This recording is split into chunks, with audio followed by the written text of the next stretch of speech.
বিভাগ প্রকৌশল প্রযুক্তি বিশ্ববিদ্যালয়ের শিক্ষার্থীদের উপর চলমান নিপীড়নের পক্ষে আমাদের সর্বাত্মক অবস্থান আমাদের প্রকাশ করছি। আমরা ভবিষ্যতে এই জুলুম এবং নির্যাতন শেষ না হলে এবং অতি দ্রুত সময়ের মাধ্যমে কুয়েট ভিসি মাসুদ পদত্যাগ না করলে আমরা সারা বাংলাদেশের সকল পাবলিক বিশ্ববিদ্যালয়ের মতো আমাদের কার্যক্রম চালিয়ে যাব। আমরা আমাদের অন্যান্য বিশ্ববিদ্যালয়ের সাথে সংহতি রেখে আমাদের ক্লাস পরীক্ষা ভবিষ্যতে প্রয়োজনে বর্জন করে যাব।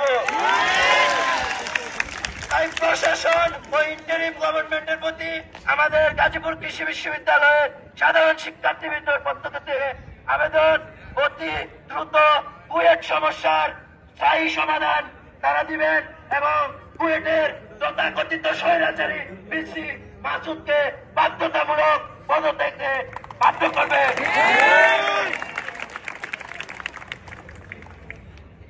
আর আমরা জানি, আমরা স্নাতক কৃষি স্নাতক যারা আছি আমাদেরকে নিয়ে বিভিন্ন মহল থেকে এই সাম্প্রতিক সময়ে বিভিন্ন ধরনের ষড়যন্ত্র কূটকৌশল হচ্ছে। আমাদের ন্যায্য অধিকার ছিনিয়ে নেওয়ার জন্য আইনারা আস্তে আস্তে থাবা দিচ্ছে। তো আপনাদের সবার প্রতি অনুরোধ, সামনে আমাদের যে কোনো ধরনের আন্দোলন, ক্লাস বয়কট, যে কোনো ধরনের কর্মসূচিতে আপনারা আজকের মতো এরকম একাত্মতা প্রকাশ এবং উপস্থিতির জানান দিবেন। সর্বোপরি আজকে এখানে উপস্থিত হওয়া সাধারণ শিক্ষার্থীদের প্রতি লাল সালাম। আমরা কুয়েটের নির্যাতিত শিক্ষার্থীদের পাশে সর্বদা আছি, সামনে সর্বদা থাকবো। যতদিন পর্যন্ত এই সমস্যার স্থায়ী সমাধান না হবে আমরা রাজপথে আছি, রাজপথে থাকবো। আমাদের কোন রকমের ভয় দেখিয়ে ভয়ভীতি প্রদর্শন করে রাজপথ থেকে দূরে রাখতে পারে না। বিগত সময়ে স্বৈরাচারের সময়ে আমরা রাজপথে ছিলাম, এখনো রাজপথে থাকবো। রাজপথ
For more updates, follow us on Facebook, subscribe our YouTube channel, get the latest update on www.daily-sun.com.